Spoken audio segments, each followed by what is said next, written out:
Reconciliation statement इसको discuss करना है कि व्हाट इज़ BRS, इसमें क्या कुछ आता है उसको देखते हैं।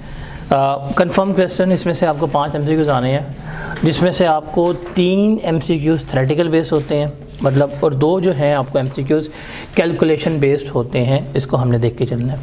वैसे प्रैक्टिकली अभी टॉपिक जो है इतना एग्जिस्ट नहीं करता, बिकॉज इसमें हमने देखना है बैंक की गलतियाँ, और बैंक की गलतियों को हमने क्या करना है, ठीक करने की कोशिश करना है। बैंक गलती करता है? नहीं करता। बैंक अगर गलती कर देना, आप बैंक की अस्थियां बहा देंगे पकड़ के। आप उससे क्या कर सकते हैं, केस कर सकते हैं, डैमेजेस क्लेम कर सकते हैं। But still bank reconciliation statement जो है उसको हमने यहाँ पे देखना है किस तरह बनती है और किस तरह नहीं बनती। अगर हम बात करें बैंक रिकन्सिलिएशन स्टेटमेंट की, तो बेसिकली हमने यहाँ पे 2 अकाउंट्स को टैली करना है। 2 अकाउंट्स को हमने क्या करना है, टैली करना है। एक है हमारे पास कैश बुक, और कैश बुक की अगर हम स्पेसिफिकली बात करें तो हम बैंक कॉलम की बात कर रहे हैं, जिसको हम बना रहे होते हैं। किसकी बात कर रहे हैं हम? बैंक कॉलम की। अब ये देखें कैश बुक में हमारे कैसे बनेगी। हमारे पास ओपनिंग बैलेंस होगा बैंक अकाउंट का, जो हमारे पास पड़ा हुआ है। फिर जितने हमें चेक्स रिसीव होंगे वो हम डेबिट करेंगे, जितनी हम बैंक से पेमेंट करेंगे वो हम क्या करेंगे, क्रेडिट करेंगे। मेरे पास क्या आ जाएगा, क्लोजिंग बैलेंस आ जाएगा कि भाई मेरे बैंक अकाउंट में इतना बैलेंस जो है वो मौजूद है। ऐसे ही है। ये जो कैश बुक होती है ये कौन बनाता है? अकाउंटेंट। कौन बनाता है? अकाउंटेंट। जब कैश इसके पास आएगा in the form of cheque, तो वो क्या करेगा, डेबिट करेगा। और जब इसके पास से कैश जाएगा in the form of cheque, तो वो क्या करेगा, क्रेडिट करेगा। और अकाउंटेंट ने क्या किया होगा, अपना बैलेंस लिखा होगा। ऐसे ही है। अब ये हम किसका अकाउंट मेंटेन कर रहे हैं? बैंक का। मैंने बैंक के पास जाके पैसे रखवाए हुए हैं, मेरा एसेट है। मैंने बैंक से पैसे वापस लेने हैं, मेरा एसेट ही हुआ ना। लेकिन बैंक के लिए क्या है, ये लायबिलिटी है। क्यों? अगर मैं आज जाके बैंक को 1000 रुपया दे के आता हूँ, मुझे पता है मैंने बैंक से 1000 रुपया लेना है, तो बैंक को क्या पता है, बैंक ने मुझे 1000 रुपया देना है। तो मेरे लिए एसेट्स हैं, बैंक के लिए क्या है, लायबिलिटी। तो बैंक ने भी क्या किया होगा, हर एक कस्टमर का अकाउंट बनाया होगा, जो इस अकाउंट का बिल्कुल मिरर इमेज होगा। क्या होगा? Mirror image. कैसे? मैंने लिखा है अपना ओपनिंग बैलेंस, फॉर एग्जाम्पल 1000 रुपया। मेरे ख्याल से मैंने बैंक में 1000 रुपया रखा हुआ है, मैंने बैंक से 1000 लेना है। बैंक ने भी कस्टमर का अकाउंट खोला होगा, लेकिन उसने ओपनिंग कहाँ पे लिखा होगा, on credit side, because bank के लिए वो क्या होगी, लायबिलिटी होगी। मैंने लिखा क्लोजिंग बैलेंस फॉर एग्जाम्पल 5000 रुपये का। मुझे पता है कि भाई मैंने 5000 रुपया बैंक से लेना है, और बैंक ने भी क्या लिखा होगा, क्लोजिंग बैलेंस अपना 5000। क्यों? बिकॉज बैंक के लिए क्या होगा, ये लायबिलिटी होगी। क्या होगा? बैंक के लिए ये लायबिलिटी होगी। तो दोनों आपस में क्या होने चाहिए, मिरर इमेज होनी चाहिए। क्या होने चाहिए? Mirror image. जो मैंने यहाँ पे रिसीव किया, मैंने डेबिट किया, बैंक ने क्या करना है, उन चीज़ों को क्रेडिट करना है। मुझे 1000 रुपया मिला, मैंने लिख दिया भाई चेक मिल गया है, लेकिन बैंक क्या करेगा, 1000 रुपये से मेरे अकाउंट को क्रेडिट करेगा। डन हो गया। जब बैंक चीज़ों क्रेडिट करता रहेगा, मेरा अकाउंट क्या होता रहेगा, बढ़ता जाएगा। मैंने यहाँ पे क्रेडिट किया, अकाउंटेंट ने, मैंने पेमेंट कम की है, लेकिन जब बैंक क्रेडिट करेगा तो मेरा अकाउंट का बैलेंस भी क्या होगा, डेबिट करेगा, अकाउंट का बैलेंस क्या होगा, कम होगा। तो ये 4 बातें आपने याद रखनी है। इन 4 बातों के ऊपर पूरा चैप्टर जो है वो क्या कर रहा है, आपका स्टैंड कर रहा है। कौन कौन सी बातें?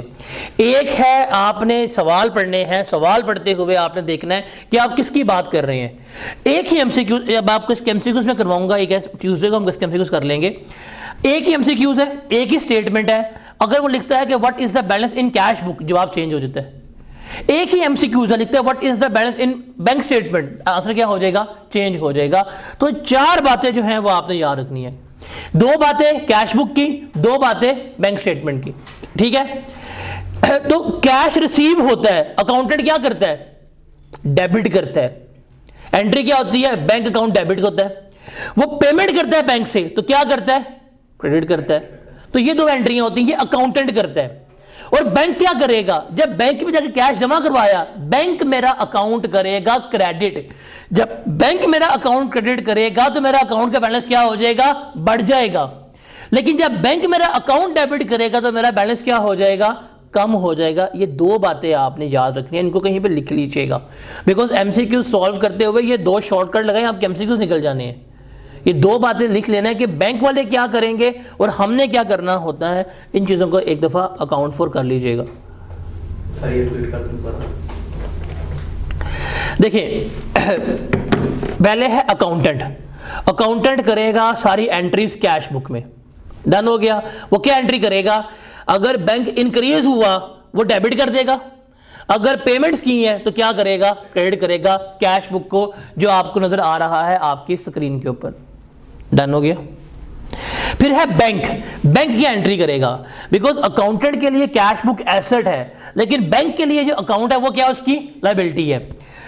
तो अगर बैंक में चेक जमा करवाया जाके, बैंक ने क्या करना है, मेरे पैसे बढ़ाने हैं, तो वो क्या करेगा, क्रेडिट करेगा। क्या करेगा, क्रेडिट करेगा, तो अकाउंट बैलेंस मेरा बढ़ जाएगा।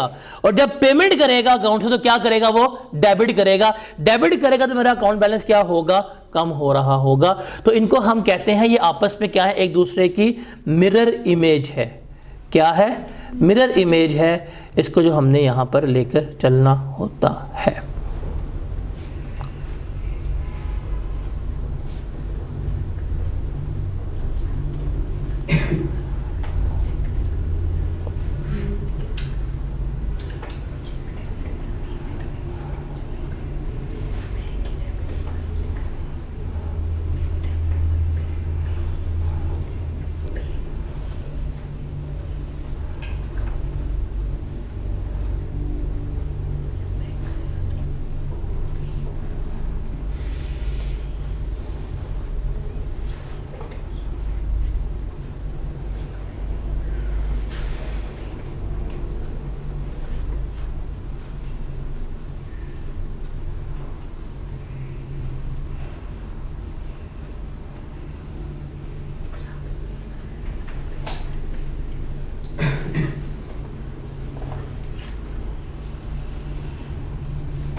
क्लियर है ये।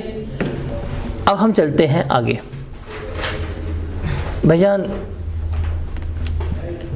एक हमारे पास कैश बुक है, एक हमारे पास बैंक स्टेटमेंट है जो हमें आ रही होती है।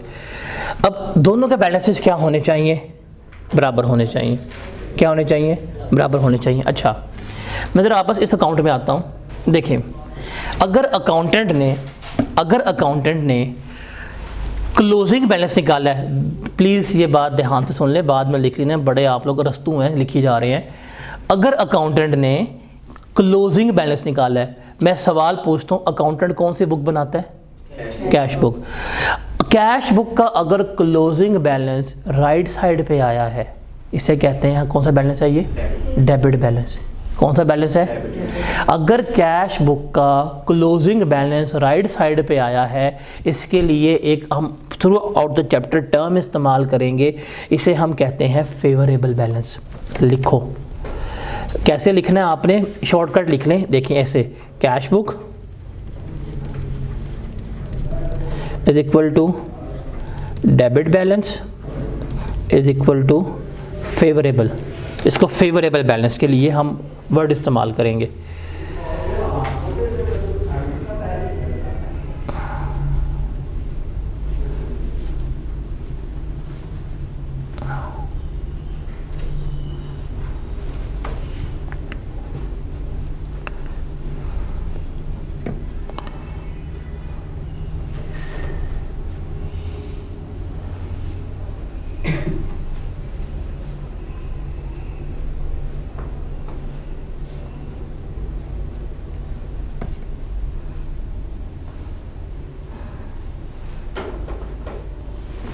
डन हो गया।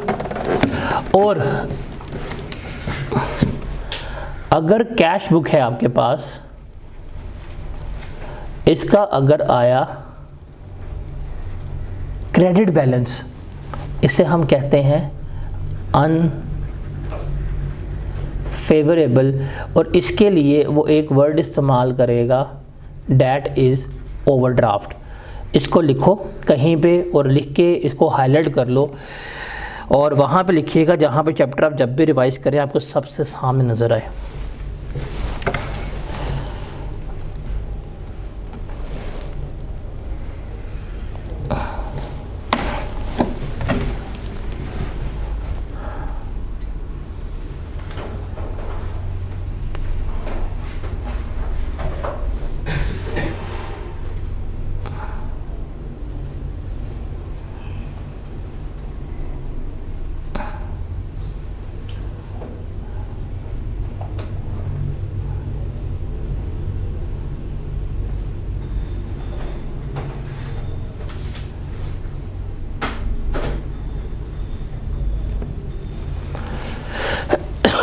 क्लियर है ये?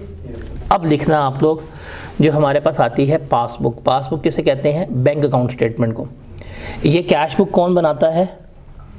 अकाउंटेंट। अब है हमारे पास क्या? पासबुक, या इसका हम कहते हैं अकाउंट स्टेटमेंट। आप में से जिससे जाने चला जाए, कोई मसला नहीं है, ठीक है। इसके लिए देखिएगा, अब इसका बैलेंस कहाँ पे आ रहा है? क्लोजिंग क्रेडिट साइड पे। क्या आ रहा है? क्रेडिट साइड पे। अगर इसका क्लोजिंग बैलेंस क्रेडिट बैलेंस आ रहा है, इसको हम कह देंगे फेवरेबल बैलेंस। क्या कह देंगे? Favourable balance. और अगर इसका क्लोजिंग बैलेंस डेबिट बैलेंस आया है तो इसको हम क्या कहेंगे? ओवरड्राफ्ट कहेंगे, या हम इसे कहेंगे अनफेवरेबल बैलेंस। और ये हमने कौन मेंटेन करता है? बैंक। कौन मेंटेन करता है? बैंक जो है वो मेंटेन करता है।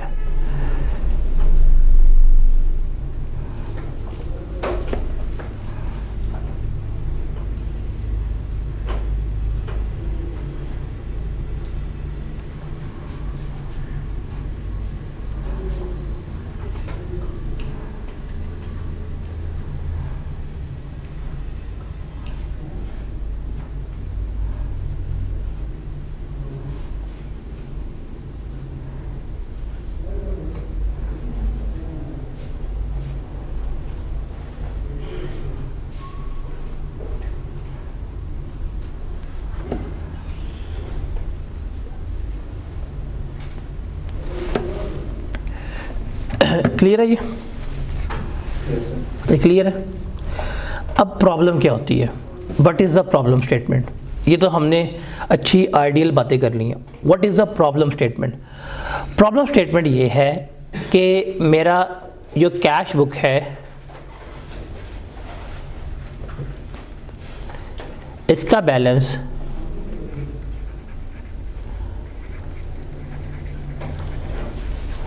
बैंक स्टेटमेंट के बराबर नहीं आता। ये जो कैश बुक है इसका बैलेंस बैंक स्टेटमेंट के बराबर नहीं आता। अब इसकी रीजंस हैं, वो हमने रीजंस क्या करनी है? आइडेंटिफाई करनी है और हमने उसकी रेक्टिफिकेशन करनी है। क्या करनी है? रेक्टिफिकेशन। रेक्टिफिकेशन का मतलब क्या होता है? करेक्शन। क्या मतलब होता है? करेक्शन। अब ये बैलेंस बराबर ना आने की दो वजूहात हैं। एक है कुछ ऐसी गलतियां जो अकाउंटेंट की वजह से हुई हैं, जो कहाँ पे रिफ्लेक्ट कर रही होती हैं? कैश बुक में। और इसके लिए हम क्या बनाएंगे?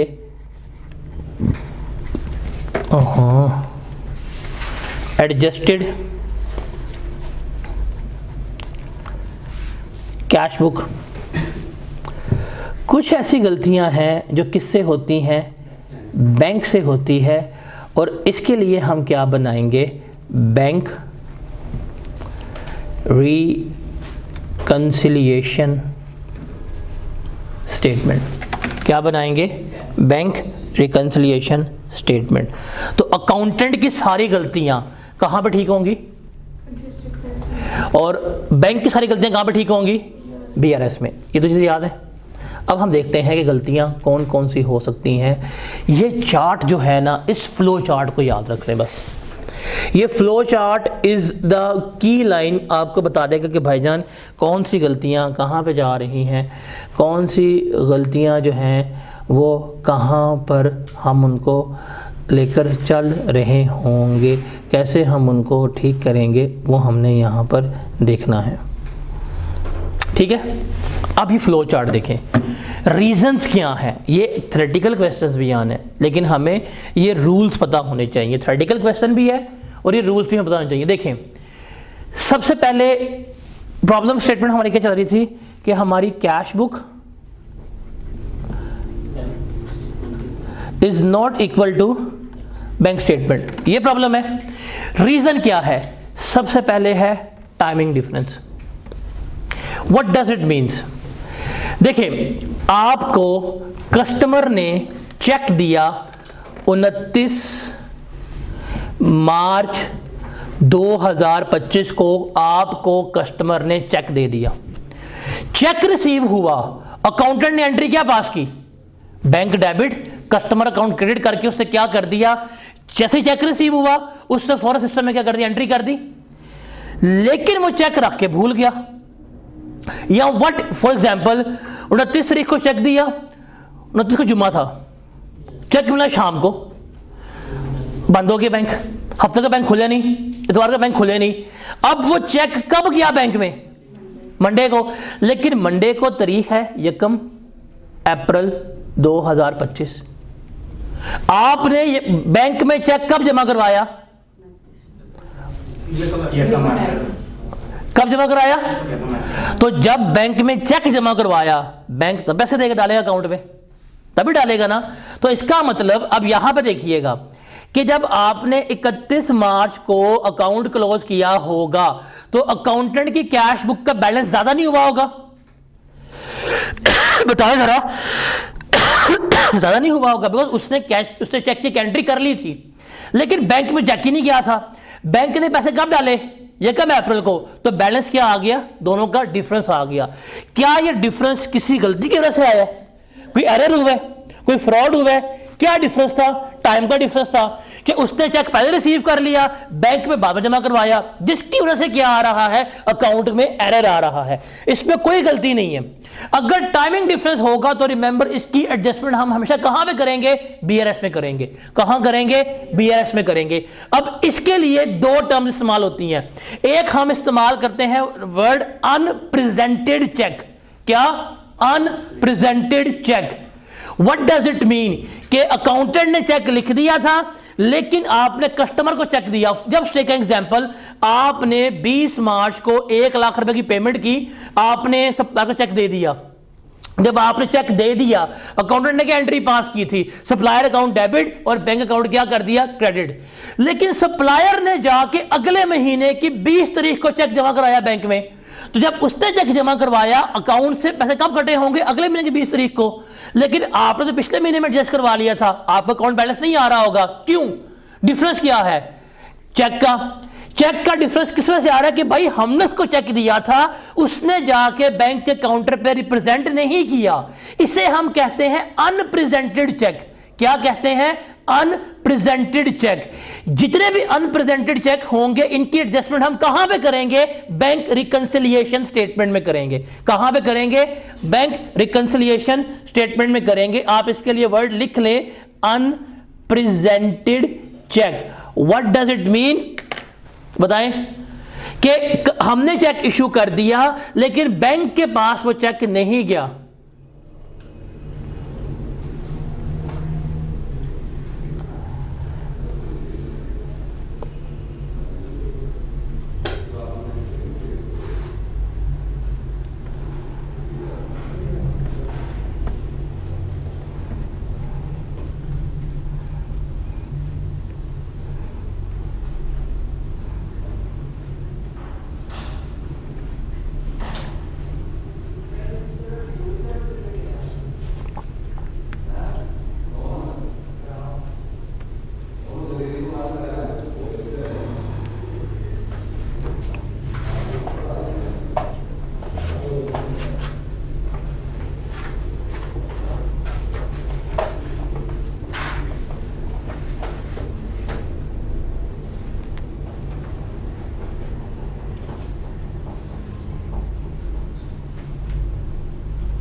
क्लियर है?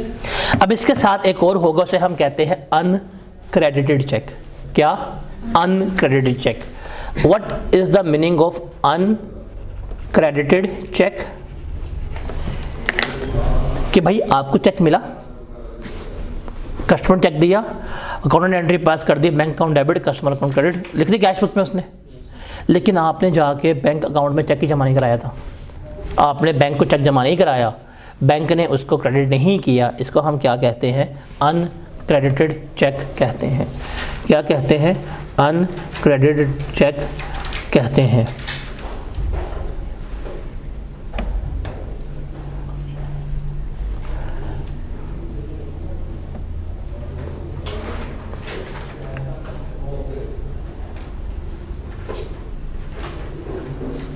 इनकी भी एंट्री बीआरएस में ही होगी। हाँ जी,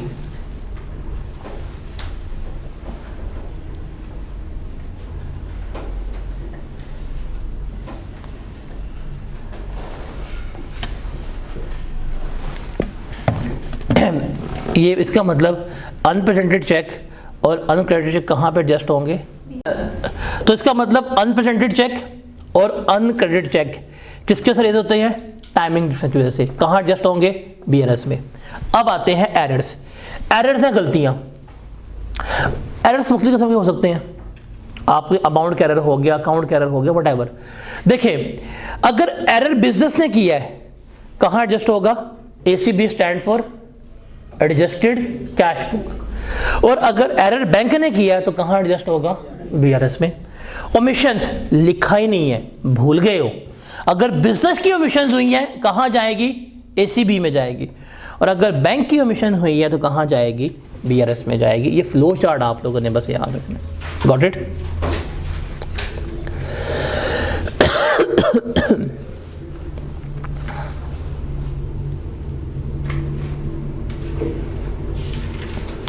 तो हमने करना कैसे होता है? हम एडजस्टेड कैश बुक बनाते हैं, हम बीआरएस बनाते हैं, और हम क्या करते हैं? दोनों के क्लोजिंग बैलेंसेस को मैच करते हैं। क्या करते हैं? एडजस्टेड कैश बुक और बीआरएस, और हमने क्या करना है फिर?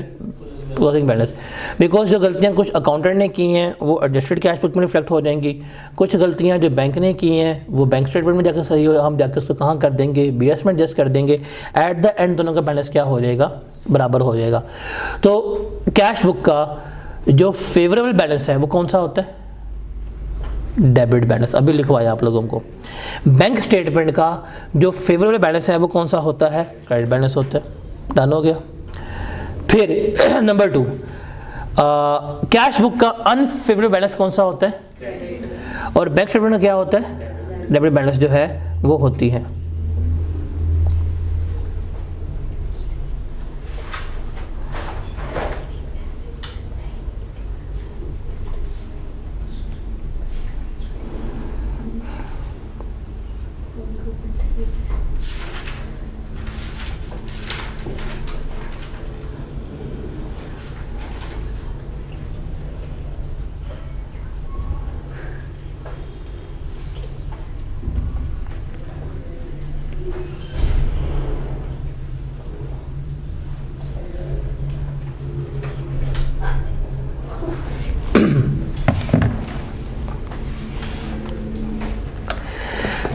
अब देखते हैं कि कौन कौन सी गलतियां जो है जिनको हमने कैश बुक में एडजस्ट करना है उसको हमने देखना है।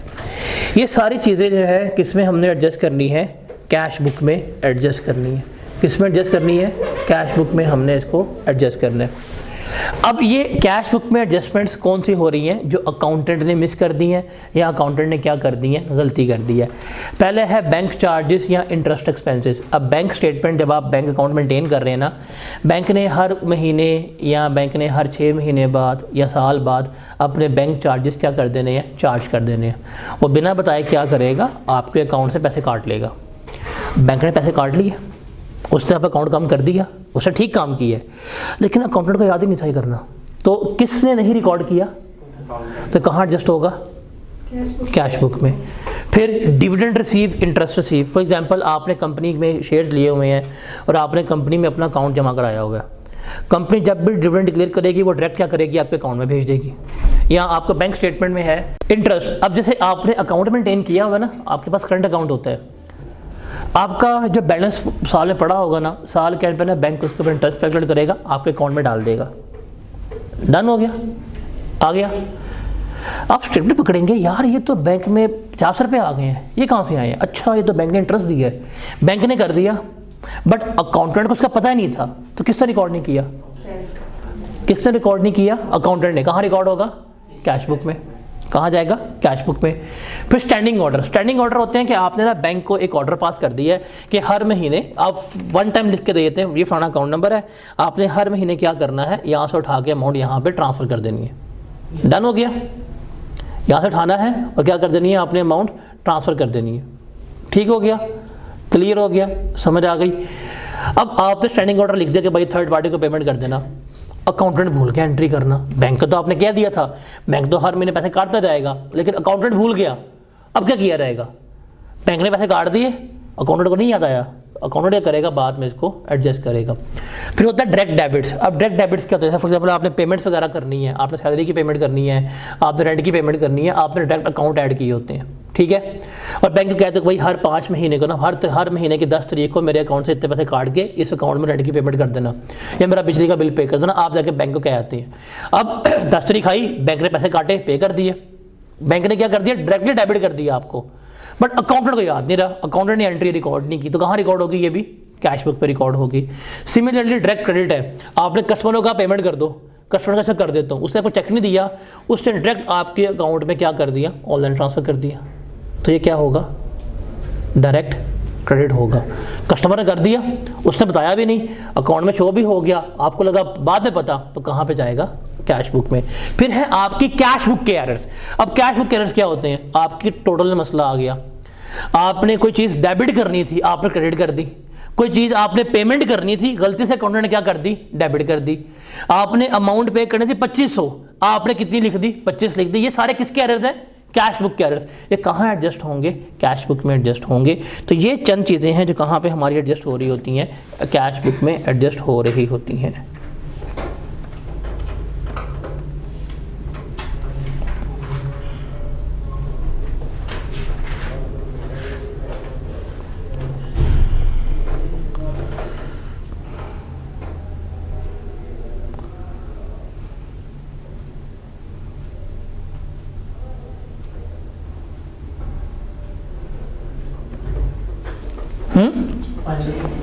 फाइनल अकाउंट 2 से 1-2 लेक्चर चाहिए, I guess for Wednesday Thursday को होगा।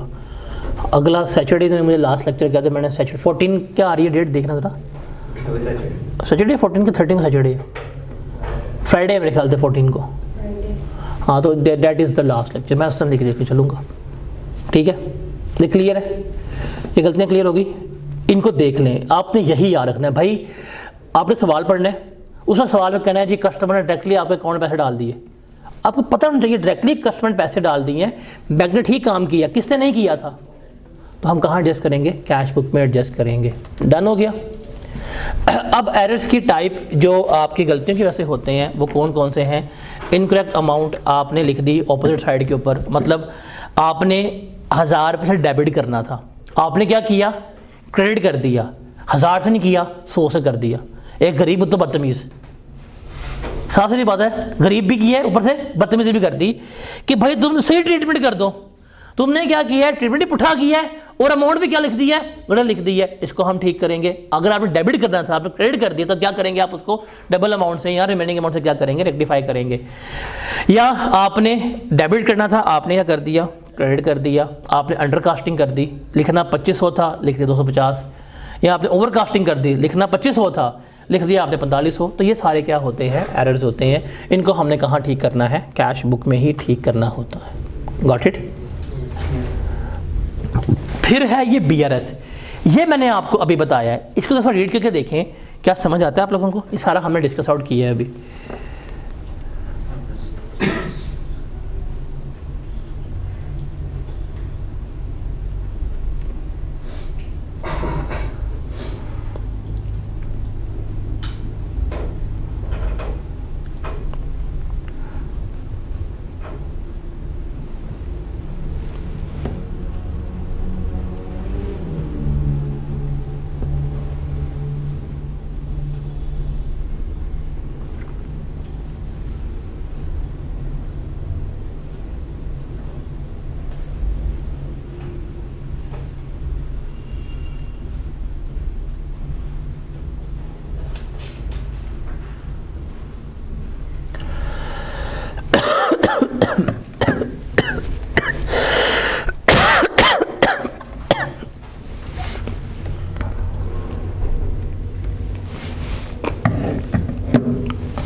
हाँ भाई समझ आ गई, क्लियर है।